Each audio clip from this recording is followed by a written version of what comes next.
अनंतकोटी ब्रह्मांड नायक राजाधिराज सच्चिदानंद सद्गुरु श्री ब्रह्मचैतन्य महाराज की जय।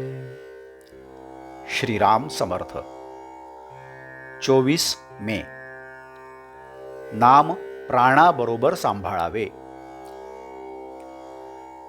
आपल्याला जिव्हा दिली आहे ती जर नामस्मरण करण्याव्यतिरिक्त वापरली तर ते चांगले होईल का?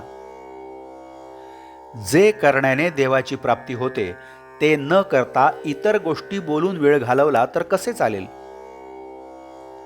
तुम्ही अभ्यास करता, अभ्यासाकरिता जी पुस्तके घेतली ती जर नुसती उशाला घेऊ लागलात तर अभ्यास होईल का? म्हणून म्हणतो, आपल्याला जिव्हा दिली आहे तिचा उपयोग नामस्मरण करण्याकरिता करा. प्रकृती चांगली सुदृढ आहे, चांगले धट्टेकट्टे पाय आहेत, ते जर देवाच्या प्राप्तीकरिता वापरले नाहीत तर पाय नसलेले काय वाईट? तुमच्या पुढे ब्रह्मानंद बुवांचे प्रत्यक्ष उदाहरण असून असे का करता?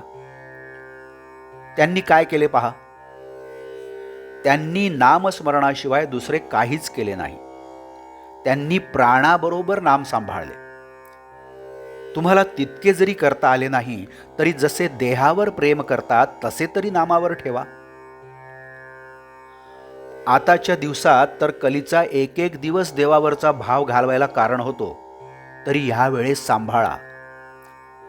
अश्रद्धा उत्पन्न झाली तर आपले पापच आड येते असे समजा आणि त्यावेळेस नामस्मरण करीत जा. माझ्यावर व्यवहाराबाबत पाहिजे तर विश्वास ठेवू नका, पण नामस्मरण करायला सांगतो त्यावर विश्वास ठेवा. नाम व्यवहाराकरिता उपयोगात आणू नका. नामस्मरण नामाकरताच करीत जा, म्हणजेच खरा आनंद तुम्हाला मिळेल. दिवसातून किती वेळ नामात घालवला त्याचा रोज विचार करीत जा आणि काही वेळ तरी नामात घालवण्याचा निश्चय करा, म्हणजे विश्वास वाढत जाईल. खरे समाधान तुम्हाला नामातच मिळेल. भगवंताचे नाम हे स्वयंभू आणि स्वाभाविक आहे. नामाबद्दल संशय किंवा विकल्प आले तरी ते तसेच आग्रहाने घ्यावे. सर्व संशय आपोआप नाहीसे होतील.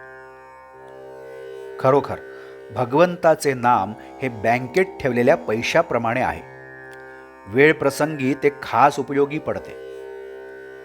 विकल्पांच्या उच्चाटनाची गुरुकिल्ली म्हणजे नाम होय.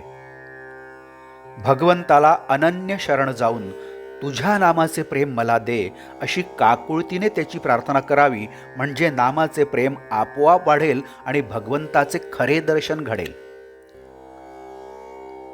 वासनेमुळे माझ्या आनंदाचा भंग होतो, म्हणजे वासना माझ्या आनंदाची चोरीच करते.